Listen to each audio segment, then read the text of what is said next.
नमस्कार दोस्तों, मैं स्वरूप उपाध्याय आपके सामने फिर से हाजिर हूँ एक नए वीडियो के साथ। अगर आपने हमारे चैनल को सब्सक्राइब नहीं किया है तो सब्सक्राइब करें और इस बेल आइकन को दबाना भी मत भूलें।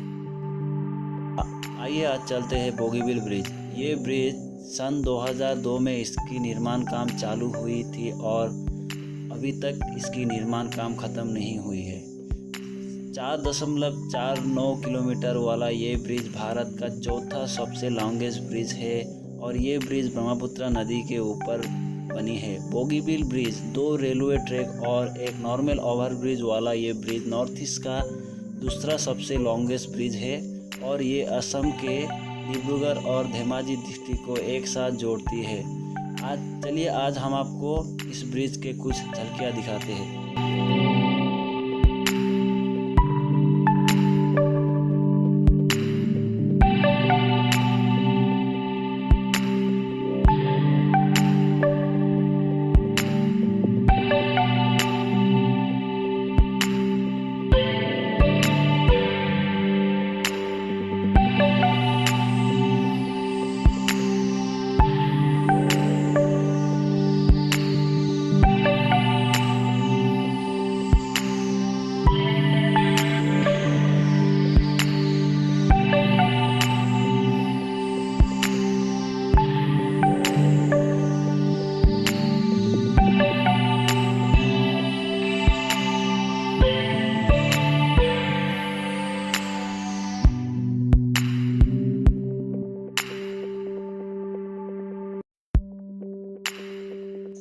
और ढेर सारी टूरिस्ट वीडियो के लिए हमारे चैनल को सब्सक्राइब करें और इस वीडियो को शेयर करना भी मत भूलें। तब तक के लिए धन्यवाद।